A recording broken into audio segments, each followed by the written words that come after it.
Bonjour à tous et bienvenue dans cette nouvelle vidéo HCFR consacrée aujourd'hui au PowerGrip YG3 et nous allons ouvrir l'appareil et vous montrer son intérieur pour que vous voyez comment est fait ce conditionneur de courant qui est assez particulier parce qu'il s'agit d'un conditionneur très évolué donc qui permet de paramétrer son comportement au niveau de l'alimentation de ses sorties et notamment au niveau de son filtrage qui est paramétrable donc par l'intermédiaire de son menu, chose que nous avons développé et montré dans la vidéo consacrée au menu du YG3. Donc à la différence de la plupart des conditionneurs, il n'y a pas un seul filtre qui est partagé sur toutes les prises, ou des filtres fractionnés par sortie de prise, par groupe, et donc par type d'appareil. Il y a un filtre que l'on peut paramétrer par l'intermédiaire du menu de l'appareil, donc déclencher différentes fonctionnalités et différentes valeurs de l'état du courant électrique auquel les filtres se déclenchent. Alors voilà, nous avons ouvert le capot du YG3 pour découvrir son électronique et sa construction. Alors, première chose que nous constatons, c'est qu'il y a pas mal d'éléments amortissants. Donc ici, c'est des plaques en fait adhésives bitumées qui ont été placées sur le capot. C'est uniquement pour apporter l'inertie, ça ne sert pas à grand chose d'autre, c'est pas du blindage. Et ça a été appliqué aussi sur d'autres éléments, comme des condensateurs par exemple, donc pour éviter une transmission de vibrations en fait à ces éléments là. Alors est-ce que ça a une fonctionnalité particulière? J'en sais rien, je ne me prononcerai pas. Probablement pas. Alors on a vu dans les autres vidéos qu'il s'agit d'un appareil assez complexe en fait dans son mode de fonctionnement. Et on retrouve ici une certaine logique en fait qui nous permet de comprendre pourquoi on a les paramètres de filtrage sur cet appareil là, et notamment au niveau de la gestion de ses prises.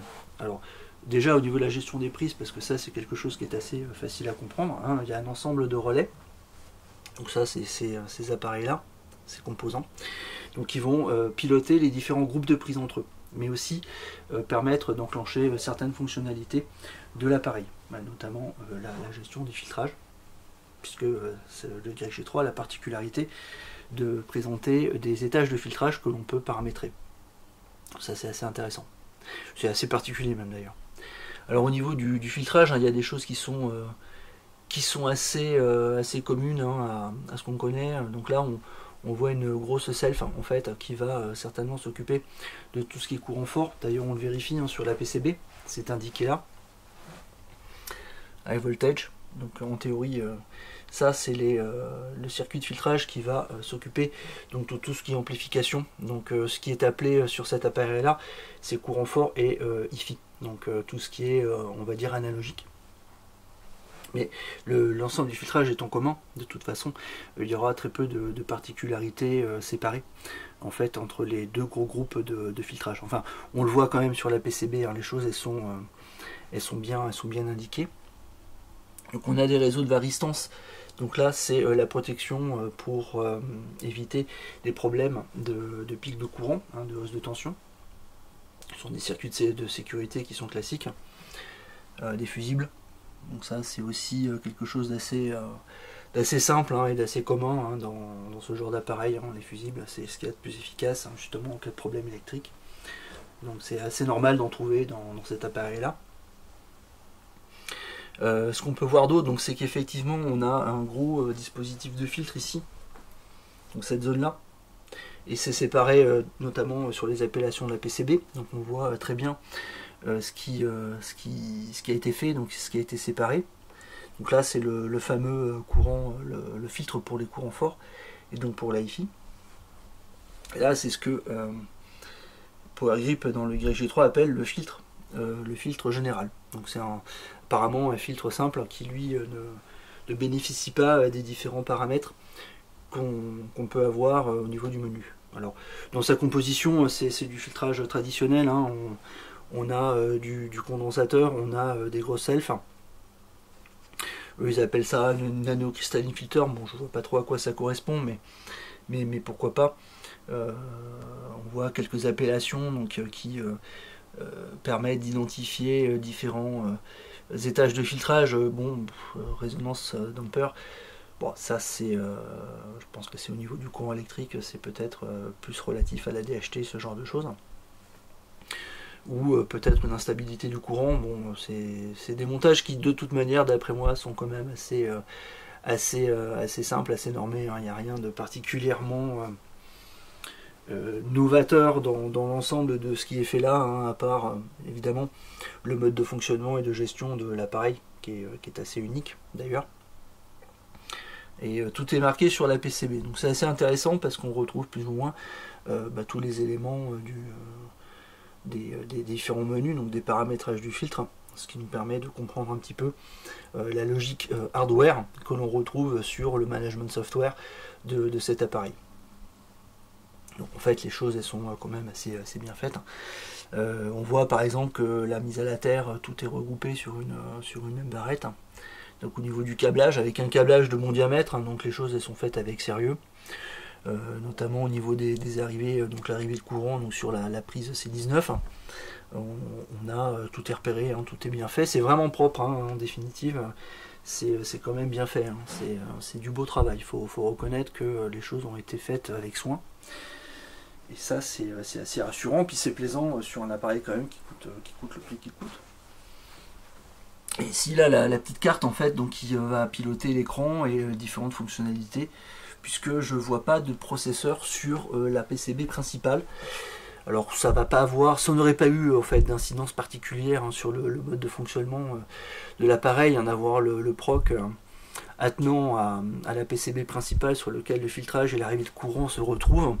Je pense que c'est juste une question de praticité et puis de logistique au niveau du fabricant, puisque c'est pas PowerGrip qui fabrique, hein, ils ont un sous-traitant en Asie qui fait l'appareil pour eux.